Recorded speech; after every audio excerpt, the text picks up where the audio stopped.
नमस्कार, ESPN 9 news में आपका स्वागत है। उत्तर प्रदेश के प्रयागराज में महाकुंभ में जिस तरीके से श्रद्धालु डुबकी लगा रहे हैं, इसके साथ ही सनातन धर्म की परंपरा को मानने वाले तमाम साधु ये भी कहते हुए नजर आ रहे हैं कि यह बात सही है कि सनातन से पहले कुछ नहीं था।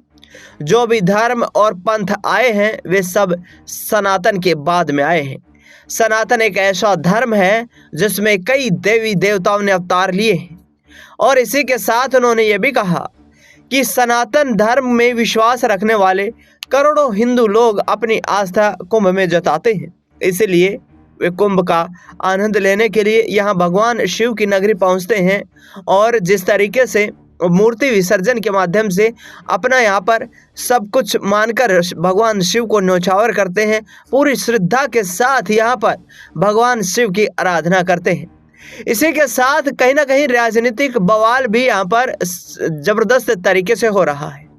दरअसल कुछ वक्त पहले हैदराबाद के एक नेता ने एक बयान दिया था, जो कि असदुद्दीन ओवैसी के भाई अकबरुद्दीन ओवैसी हैं। उन्होंने कहा था कि पुलिस को 15 मिनट के लिए हटा दीजिए तो पता चल पाएगा। ऐसे में उत्तर प्रदेश के कुंडा से विधायक राजा भैया ने इस बयान को गंभीरता से लेने की बात कही है।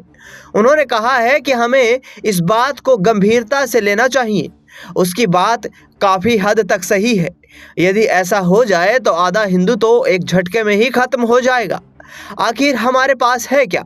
ना तो हम वंश वृद्धि कर रहे हैं और ना ही शस्त्र संचय कर रहे हैं। कुंडा के विधायक राजा भैया ने महाकुंभ में बात कही है।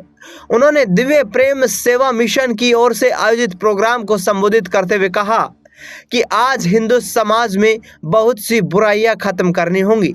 इसके लिए अपने अस्तित्व को बचाने का भी प्रयास करना होगा।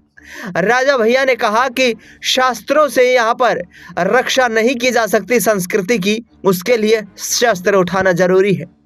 तक्षशिला खत्म नहीं होता। एक लुटेरे ने नालंदा को आग के हवाले कर दिया। महीनों तक वहां पुस्तकें जलती रही। हमारे प्रभु ने जब जब अवतार लिया है, उन्होंने अस्त्र शस्त्र धारण किए हैं। भगवान राम को जब वनवास हुआ था तो वह सब कुछ छोड़ गए थे, लेकिन अपने अस्त्र साथ ले गए थे। हम माँ की उपासना करते हैं तो वह भी शस्त्र सुसज्जित है। हनुमान जी के हाथ से गदा नहीं छूटी तो शिवाजी के हाथ में त्रिशूल हमेशा नजर आता रहता था।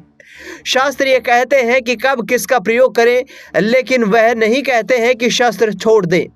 सोचने योग्य बात यह है कि हिंदू क्या कर रहे हैं। वे ना तो वंश को बढ़ा रहे हैं और ना ही शस्त्र उनके पास हैं। आगे आने वाले वक्त में ये कहीं ना कहीं सनातन धर्म के लिए भारी पड़ता हुआ नजर आ सकता है। आपको बता दें कि राजा भैया ने कहा कि भारत में मुसलमान, यहूदी, सिख और बौद्ध धर्म के लोग, इसके साथ साथ बात करें तो तिब्बती को भी जगह दी गई है, लेकिन हमें भारतीयों को इस पर कोई आपत्ति नहीं है। लेकिन जब सनातन को खतरे में देखते हैं तो वो पुराना वक्त याद आता है, जिस वक्त सनातन को बचाने के लिए उन आक्रांताओं के खिलाफ हमारे बड़े बड़े यहाँ पर सूरमा जो है अपने प्राणों को न्योछावर कर गए। ऐसे में कहीं ना कहीं ओवैसी के बयान के बाद राजा भैया के इस बयान से सियासी हलचल मच गई है। हालांकि उन्होंने ये भी कहा कि देश में इस वक्त कानून का राज है, लेकिन हिंदुओं को सनातन को बचाने के लिए सजग होना पड़ेगा। देखना ये होगा कि अब आखिरकार योगी आदित्यनाथ के इस बयान के क्या सियासी मायने निकाले जाते हैं। फिलहाल इस खबर में इतना ही। देश दुनिया की तमाम बड़ी खबरों के लिए आप देखते रहिए एसपीएन 9 न्यूज।